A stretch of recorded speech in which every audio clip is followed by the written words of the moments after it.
नमस्कार, आप देख रहे हैं सुप्रभात। मैं हूं रश्मि श्रीवास्तव, आपके साथ सुबह के बुलेटिन की शुरुआत करेंगे। लोकसभा चुनाव 2024 के लिए इंतजार खत्म हो गया है और चुनाव आयोग आज चुनाव की तारीखों का ऐलान करेगा। इसके साथ ही चुनाव आयोग आंध्र प्रदेश, ओडिशा समेत 4 राज्यों के चुनावों की तारीखों का भी ऐलान करेगा। चुनाव आयोग की घोषणा के साथ ही पूरे देश में आचार संहिता लागू हो जाएगी और इसके बाद सरकारें नई घोषणाएं नहीं कर सकेगी। हालांकि पहले से जारी विकास कार्यों को पूरा किया जा सकेगा। आचार संहिता लागू होते ही राजनीतिक दलों को कई तरह के प्रतिबंधों का पालन करना पड़ेगा। आपको बता दें कि साल 2019 में हुए लोकसभा चुनाव के लिए 11 अप्रैल से लेकर 19 मई के बीच कुल 7 चरणों में चुनाव कराए गए थे और चुनाव के परिणाम 23 मई को घोषित किए गए थे। उस चुनाव में भारतीय जनता पार्टी ने 303 सीटों पर जीत हासिल की थी। बीजेपी के नेतृत्व वाले गठबंधन ने 353 सीटें जीती थी। कांग्रेस पार्टी महज 52 सीटें जीत सकी और कांग्रेस के नेतृत्व वाली गठबंधन को कुल 92 सीटें मिली थी। और न्यूज रूम से ब्यूरो चीफ अमित सिंह इस वक्त हमारे साथ जुड़े हुए हैं। अमित, आज लोकसभा चुनाव 2024 के तारीख का ऐलान होना है और उसके बाद पूरे देश में आचार संहिता लागू हो जाएगी। तो आज का दिन कई मायनों में बेहद महत्वपूर्ण है। इंतजार किया जा रहा है आज दोपहर 3 बजने का।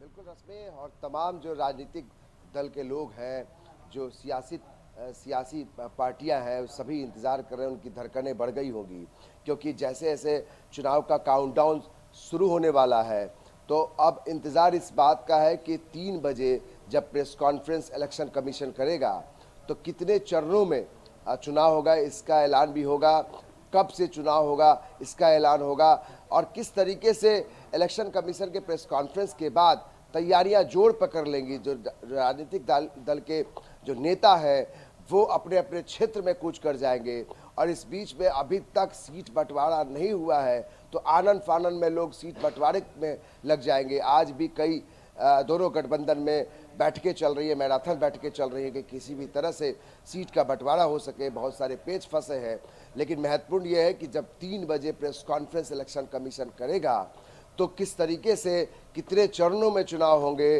और कब तारीखें तय होंगी, ये बेहद महत्वपूर्ण है। उसके बाद तमाम राजनीतिक पार्टियां जो है वो कह सकते हैं कि जो रण होता है, जो चुनाव का रण होता है, उसमें उतर जाएंगी।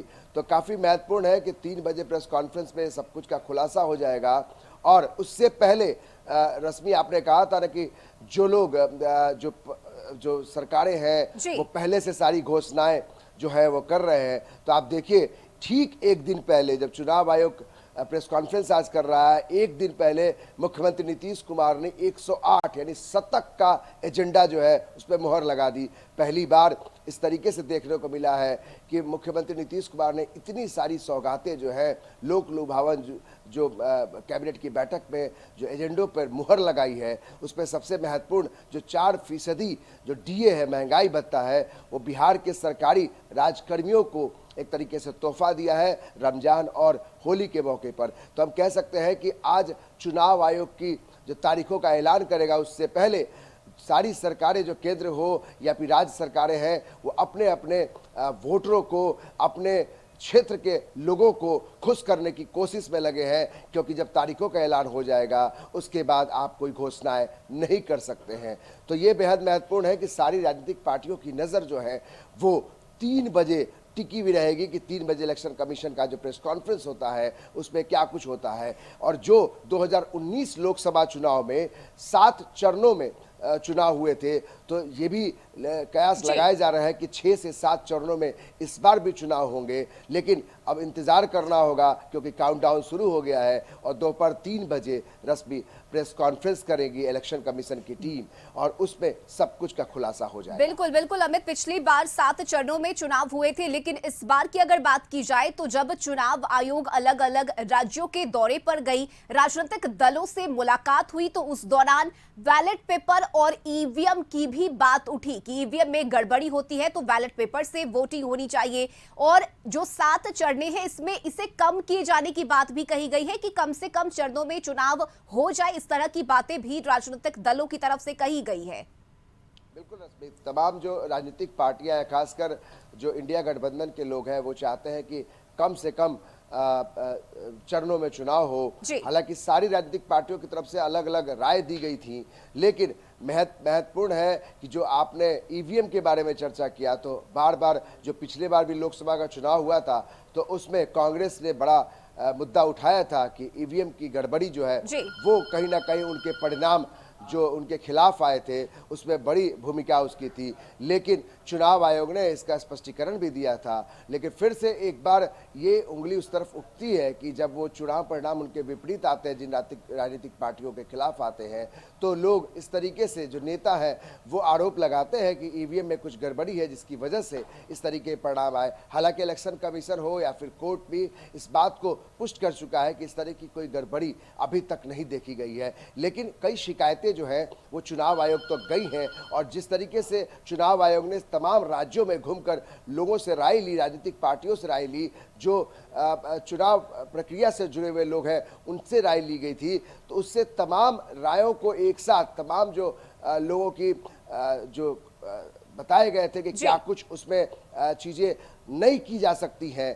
तो अब चुनाव आयोग की टीम जो है जब 3 बजे प्रेस कॉन्फ्रेंस करेगी तो इस बात का भी ख्याल उनको होगा कि आपने तमाम राज्यों का दौरा किया, लोगों से बातचीत की और तमाम जो पटल पे चाहे राजनीतिक पार्टियां हो, अधिकारी हो, इन सब से जो मशवरा किया था तो वो किस तरीके से 3 बजे के प्रेस कॉन्फ्रेंस पे उसको जाहिर करती हैं। तो सबकी नज़र इस बात पे होगी कि आखिर चुनाव आयोग कितने चरणों में चुनाव कराती है और क्या कुछ बड़े फैसले लेती है, क्योंकि न सिर्फ लोकसभा चुनाव बल्कि कई राज्यों में विधानसभा के चुनाव भी होने हैं, कई उपचुनाव भी होने हैं। तो तमाम चीजों को लेकर प्रेस कॉन्फ्रेंस आज खुलासा करेगी। बिल्कुल अमित, और पर्व त्योहार भी है, तो ऐसे में क्या उम्मीद जताई जाएगी, आखिर बिहार में कब चुनाव की तारीख हो सकती है, क्या उम्मीद इसे लेकर?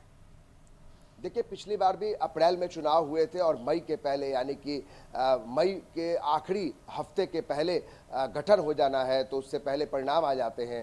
तो ये जरूर है कि इस बार होली है, रमजान का महीना है, तो आप इसको ध्यान में रखते हुए ऐसी तारीखों का आप ऐलान करेंगे, क्योंकि ऐसे लोगों ने राय दी है, तमाम राजनीतिक पार्टियों ने कहा है, क्योंकि कई क्षेत्र में जो विधायक होते हैं, एमपी होते हैं, उनको जो नेताओं को दौरा करना होता है तो उसमें इस तरह के जो पर्व होते हैं उसमें आम लोगों के बीच में उन्हें जाना पड़ता है, तो दिक्कतें होती हैं, बहुत सारी परेशानियां होती हैं। जो आम लोग हैं उनको, वोटरों को भी दिक्कतें होती है। तो चुनाव आयोग की टीम जो है तमाम राज्यों में घूमकर हर राज्य में जाके लोगों से बातचीत की, आम लोगों से भी बातचीत की थी। तो ये बेहद महत्वपूर्ण है कि जो आम लोगों की राय उनके पास आती है, राजनीतिक पार्टियों की राय उनके पास आती है, इनके अलावा जो सुरक्षा कर्मी, जो सुरक्षा बल है, जो अधिकारी है, उनसे जो राय लेते हैं, तो इन तमाम लोगों की जो राय है उसको किस तरीके से एक साथ संगठित होकर और चुनाव आयोग की टीम आज जब प्रेस कॉन्फ्रेंस करेगी तो इसमें उसकी झलक जरूर दिखाई पड़ेगी रश्मि, कि आखिर सबके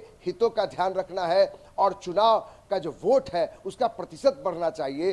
तो इसलिए भी बहुत सारी अपीलें चुनाव आयोग की तरफ से की जाती है। तो बेहद महत्वपूर्ण कि आज 3 बजे जब प्रेस कॉन्फ्रेंस चुनाव आयोग करेगी तो सबकी निगाहें और सबकी धड़कनें बढ़ गई हैं, खासकर राजनीतिक पार्टियों के जो बड़े नेता हैं, चाहे फिर बिहार में मुख्यमंत्री नीतीश कुमार हो, लालू प्रसाद यादव हो, चुनाव नहीं लड़ेंगे लेकिन उनकी पार्टी चुनाव लड़ेगी और सबकी निगाहें इस पर होगी कि कितने चरणों में चुनाव होते हैं, तारीखों का ऐलान जो होता है क्या उसमें कहीं कोई पर्व त्योहार उसके बीच आड़े तो नहीं आता है। तो कई चीजें हैं जो राजनीतिक पार्टियां जो है इस पर नजर बनाए रखेगी। बिल्कुल बिल्कुल अमित, और चुनाव की तारीख के ऐलान के साथ ही लोकसभा चुनाव का शंखनाद भी हो जाएगा और इस बार एनडीए और आईएनडीआईए अलायंस के बीच जो सीधी टक्कर है वो होती हुई नजर आएगी। एक तरफ बीजेपी है जिसका दावा है कि 400 पार हमें जाना है, तो दूसरी तरफ आईएनडीआईए अलायंस है जिसका कहना है कि इस बार केंद्र में बीजेपी को वापस नहीं आने देना है। तो ये भी देखना दिलचस्प होगा। हालांकि सीटों का बंटवारा अभी नहीं हुआ है, लेकिन फुल कॉन्फिडेंट है, चाहे वो बीजेपी हो या फिर आईएनडीआईए गठबंधन। देखिए, कोशिशें तो दोनों तरफ से की जा रही है रश्मि कि जी। सब कुछ इंटैक्ट है, ऑल इज वेल है और पूरा कॉन्फिडेंस दिखाया जा रहा है, लेकिन कॉन्फिडेंस जो चेहरे पे दिख रहा है वो बॉडी लैंग्वेज पे नहीं है। हम इसलिए इस बात को कह रहे हैं क्योंकि दोनों ही गठबंधन में लोग बहुत परेशान हैं। आप इंडिया गठबंधन में देख लीजिए तो कांग्रेस 15 सीटों का दावा कर रही है बिहार में। हम बिहार के परिप्रेक्ष्य में अगर कह रहे हैं तो बिहार में 15 सीटों पर दावा कर रही है। जो आरजेडी है उतनी सीटें देने को तैयार नहीं है। ये इंडिया गठबंधन का एक तरफ है। अगर आप एनडीए गठबंधन की तरफ जाए आप तो पशुपति कुमार पारस जिस तरीके से डंके की चोट पर अगर वो कह रहे हैं कि मुझे संतुष्ट नहीं किया गया तो सारी सीटों पर चुनाव लड़ सकते हैं, तो आप समझिए किस तरीके के हालात दोनों गठबंधन में है। बावजूद इसके अगर गठबंधन के दोनों तरफ नेता ये कहें कि ऑल इज वेल है, इंटैक्ट है एनडीए और इंडिया, तो फिर किस तरीके से जो खबरें छनके बाहर आ रही हैं इससे साफ पता चलता है कि दोनों तरफ पेच फंसा हुआ है। और देखिए, इसी बीच में मंत्रिमंडल का विस्तार आनन फानन में कर दिया गया क्योंकि मुख्यमंत्री नीतीश कुमार भी चाहते थे कि जिस तरीके से सीटों का बंटवारा अभी तक नहीं तय हुआ है, लेकिन अगर मंत्रिमंडल का विस्तार हो जाता है तो बहुत सारे लोग हैं जिनको आप ऑबलाइज कर सकते हैं। क्योंकि जिस तरीके से मांगे बढ़ी हैं, चाहे वो लोकसभा चुनाव लड़ने के लिए उम्मीदवारी की मांगे बढ़ी हैं या फिर मंत्री बनने की, इस बीच में तालमेल बिठाने के लिए मुख्यमंत्री नीतीश कुमार ने आनन फानन में मंत्रिमंडल का विस्तार किया। लेकिन अभी भी पेच जो है रश्मि, वो गठबंधन में जो सीट बंटवारा को लेकर जो पेच है वो अभी भी फंसा हुआ है। और इसलिए अगर आप दावे कर रहे हैं, राजनीतिक पार्टियां दावे करती हैं कि सब कुछ ऑल इज वेल है, दिखता नहीं है क्योंकि जमीन पर कुछ और ही दिखाई पड़ रहा है। कहीं हर तरफ जो है खींचतान चल रही है। कोई एक सीट ज्यादा चाहता है, कोई 2 सीट ज्यादा चाहता है, तो सीटों को लेकर अभी भी जो है सिर फुटअव्वल दोनों ही खेमे में चल रही है। बिल्कुल। और फिलहाल आज इंतजार दोपहर 3 बजे का किया जा रहा है जब चुनाव आयोग की तरफ से लोकसभा चुनाव 2024 के तारीखों का ऐलान किया जाएगा। तो आज दिन भर इस खबर पर नजर बनी रहेगी। बहुत शुक्रिया अमित आपका तमाम जानकारी के लिए।